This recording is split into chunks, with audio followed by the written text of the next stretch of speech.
திமுகவில் முஸ்லிம் லீக்கும் போர்க்கொடி திசை மாறும் காங்கிரஸ் மதிமுக. வரக்கூடிய 2026ஆம் ஆண்டு சட்டமன்ற தேர்தலை பொறுத்தவரைக்கும் முதல்வர் மு.க. ஸ்டாலின் தலைமையிலான திமுக பலமான கூட்டணியாக அமைந்த போதிலும் அதிக தொகுதிகள் கேட்டு விடுதலை சிறுத்தைகள் கட்சி, காங்கிரஸ், மதிமுக உள்ளிட்டவைகள் போர்க்குரல் எழுப்பி வருகின்றன. இந்த நிலையில முஸ்லிம் லீக் கட்சியும் புதிதாக போர்க்குடி பிடித்திருக்கிறது. இது மட்டுமல்ல, திமுக கூட்டணியிலிருந்து விலகிவிடலாமா என்ற எண்ணம் மதிமுக மற்றும் காங்கிரஸ் சார்பில் திரைமறைவு ஆலோசனையும் நடைபெற்று வருகிறது. இது பற்றி ஜெம் தொலைக்காட்சி வழங்கக்கூடிய சிறப்பு செய்தி தொகுப்பை இப்போது பார்க்கலாம்.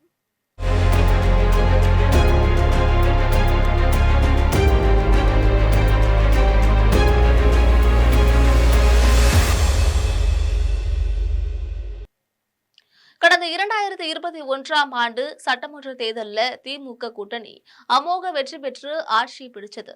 கடந்த தேர்தலின் போது திமுக 174 தொகுதிகளில் போட்டியிட்டது. இதற்கு அடுத்தபடியாக காங்கிரஸ் கட்சி 25 தொகுதிகளில் போட்டியிட்டது. மார்க்சிஸ்ட் கம்யூனிஸ்ட் கட்சி 6 தொகுதிகளிலும், இந்திய கம்யூனிஸ்ட் கட்சி 6 தொகுதிகளிலும், மதிமுக 6 தொகுதிகளிலும், விடுதலை சிறுத்தைகள் கட்சி 6 தொகுதிகளிலும் போட்டியிட்டன. இந்திய யூனியன் முஸ்லீம் லீக் கட்சி 3 தொகுதிகளிலும், கொங்கு நாடு மக்கள் தேசிய கட்சி 3 தொகுதிகளிலும், மனிதநேய மக்கள் கட்சி 2 தொகுதிகளிலும், வேல்முருகனோட தமிழக வாழ்வுரிமை கட்சி 1 தொகுதியிலும், மக்கள் விடுதலை கட்சி 1 தொகுதியிலும், ஆதித்தமிழர் பேரவை 1 தொகுதியிலும் போட்டியிட்டது. இந்த நிலையில வரக்கூடிய சட்டமன்ற தேர்தலை பொறுத்த வரையில தமிழகம் முழுவதும் திமுகவை பலப்படுத்தும் நோக்கத்துல முதல்வர் மு.க.ஸ்டாலின் பல முடிவுகள் குறித்து ஆலோசனை செஞ்சிட்டு இருக்காரு. அந்த வகையில கடந்த தேர்தலை விட இந்த தேர்தல்ல திமுக அதிக இடங்கள்ல போட்டியிட வேண்டும் என அவர் விரும்புகிறார்.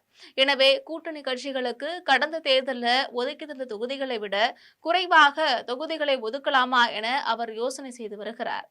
ஆனால் இதற்கு எதிர்மறையாக கூட்டணி கட்சிகள் அனைத்தும் தங்களுக்கு அதிக தொகுதிகள் ஒதுக்கித்தர வேண்டும் என கோரிக்கை விடுக்க தொடங்கியிருக்காங்க. அந்த வகையில கடந்த முறை 25 தொகுதிகளில் போட்டியிட்ட காங்கிரஸ் கட்சி தற்பொழுது 40 தொகுதிகள் கேட்கிறது. 6 தொகுதிகளில் போட்டியிட்ட விடுதலை சிறுத்தைகள் கட்சி 11 தொகுதிகள் கேட்கிறது.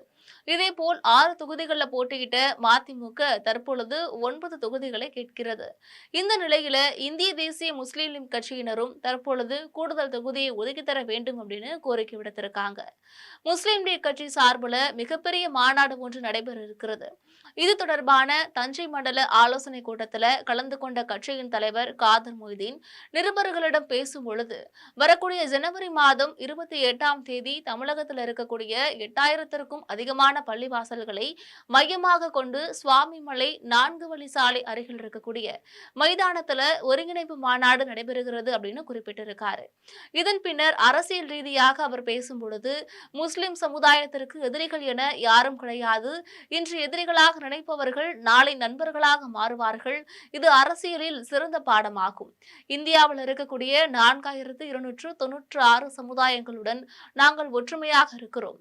திருப்பரங்குன்ற பிரச்சனைகளுக்கும் முஸ்லிம்களுக்கும் எந்த தொடர்பும் கிடையாது. நாங்கள் அண்ணன் தம்பி போல ஒற்றுமையாக தமிழகத்தில் இருக்கிறோம். வரக்கூடிய சட்டசபை தேர்தலில் 20 தொகுதிகளில் போட்டியிட வேண்டும் என முஸ்லிம் லீக் கட்சியினர் வலியுறுத்தி வருகிறார்கள். திமுக தரப்புல பேச்சுவார்த்தைக்கு அழைக்கும் பொழுது இதனை நாங்கள் எடுத்து சொல்வோம்.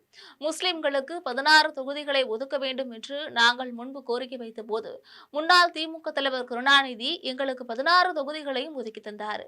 அதே போல இப்போதும் 16 தொகுதிகளை முஸ்லிம் சமுதாயத்துக்கு ஒதுக்கி தர வேண்டும். அதுல இந்திய யூனியன் முஸ்லீம் லீக் கட்சிக்கு மிக குறைந்தபட்சம் 5 தொகுதிகளையாவது ஒதுக்க வேண்டும் அப்படின்னு தெரிவிச்சிருக்காங்க. கடந்த தேர்தலில் 3 தொகுதிகளில் போட்டியிட்ட முஸ்லிம் லீக் தற்பொழுது 5 தொகுதிகளை கேட்கும் பட்சத்தில் மற்ற கட்சிகளுக்கும் தொகுதிகளை அதிகப்படுத்தி தர வேண்டிய நெருக்கடி திமுகவுக்கு ஏற்படும் என்பதால திமுக மேலிடம் இதற்கு வாய்ப்பில்லை அப்படின்னு முடிவு செய்திருப்பதாக தெரிகிறது. இதற்கிடையே காங்கிரஸ் கட்சியை சேர்ந்த 5 குழு அவசரமாக டெல்லிக்கு சென்று கட்சி மேலிடத்துல பேச்சுவார்த்தையும் நடத்தி வருகிறார்கள். அதுல திமுக ஆட்சியில காங்கிரஸ் கட்சிக்கு எந்தவித அனுகூலமும் உற்சாகமும் இல்லை. அமைச்சரவையில் வாய்ப்பு என்பதை தவிர வட்டாரம் தாலுகா அளவுல கூட காங்கிரஸ் கட்சியினர் நினைப்பது எதுவும் நடைபெறுவதில்லை.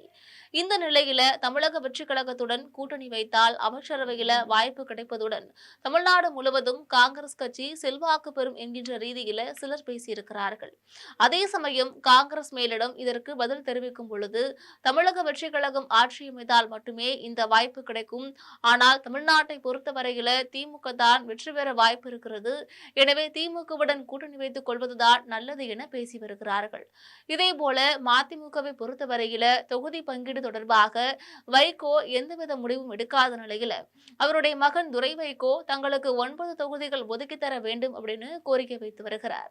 அது மட்டுமல்லாமல் அது பாரதிய ஜனதா கட்சியோட அவர் கூட்டணி வைப்பது தொடர்பாக திரைமறைவு பேச்சுவார்த்தையும் நடத்தி வந்துட்டு இருக்காரு. எனவே திமுக கூட்டணி பலமாக அமைந்த போதிலும் தொகுதி பங்கீடு தொடர்பாக தற்பொழுது பலவீனத்தை சந்திக்க நேர்ந்திருப்பது என்பது முக்கிய செய்தியாக பார்க்கப்படுகிறது. இதுபோன்ற அரசியல் பின்னணி செய்திகளை தினந்தோறும் தெரிந்து கொள்ள நம் ஜெம் தொலைக்காட்சியுடன் எப்பொழுதும் இணைப்பில் இருங்கள். நன்றி.